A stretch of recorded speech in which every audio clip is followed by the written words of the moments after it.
everyone. My name is Stephanie Marchack, and I'm one of the optometrists here at Ferreira Optical. And I'm Sarah Inglefield, and I am a marketeer, and I'm also a Ferreira Optical brand ambassador. It's great to have you here with us today, Sarah. So today we're actually going to be having a conversation about glaucoma. So as you may or may not know, World Glaucoma Week was last week, the 6th, 12th of March, and in true Trini style, we are doing it 1 week late. But let's just get right into it. So first of all, what is glaucoma? So glaucoma is actually a very common eye condition where the optic nerve, which is the nerve at the back of your eye, becomes damaged, and that can lead to vision loss. And normally it's caused by the fluid building up at the front of your eye, which causes pressure inside the eye. Wow, that's interesting. And you know what? If I remember correctly, my grandmother actually had glaucoma. And it's something that's actually been on my mind the last few months because I've never worn glasses in my life. I've always had what I thought was perfect eyesight. But over the course of the pandemic, I found myself, getting a bit more headaches, probably from the increased screen time and stuff like that. Right. And so I went and got my eyes tested, and of course, lo and behold, I do need to have some glasses for reading and for screen time. But of course, I guess, with World Glaucoma Week being last week, it sort of got me thinking, about my grandmother and what, her condition was, because she almost lost her sight completely towards the end of her life. Wow. So I guess in my mind, the question was, is it something hereditary, and is it something that I should be concerned about, at this stage?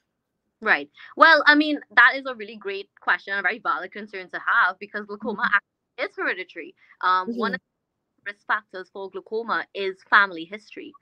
So if anyone in your family has glaucoma, so it doesn't even necessarily have to be a close relative, like a sibling or a parent, grandparent. Even if it's like your aunt or your uncle or your cousin, you still need to be very mindful. Having a family history of glaucoma means that the chance of getting glaucoma is automatically higher.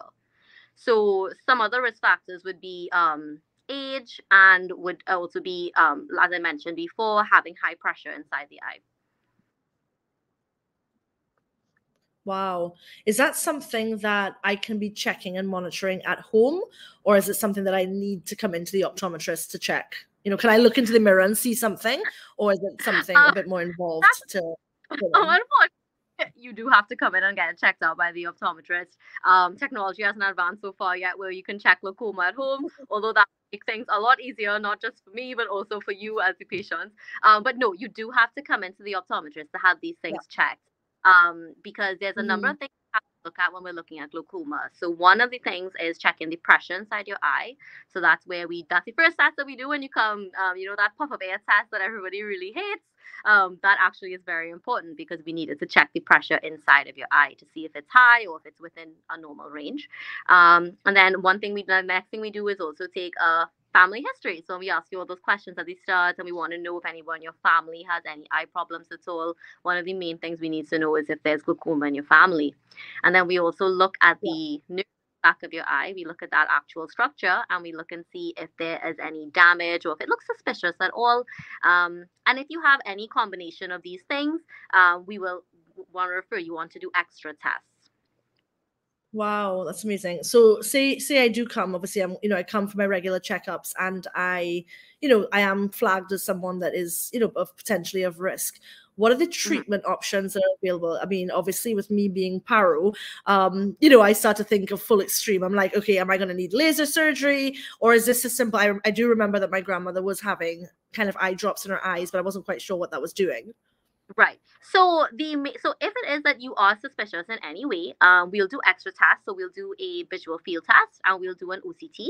So what the field test does actually checks your peripheral vision, because if you have glaucoma, what happens is you don't just suddenly stop seeing; you lose your peripheral vision. You get something called tunnel vision. So that actually takes a map of your peripheral vision, and that helps us see if there's anything we need to be worried about. And then OCT, which is a scan of the nerve itself at the back of the eye to see if there's any damage there.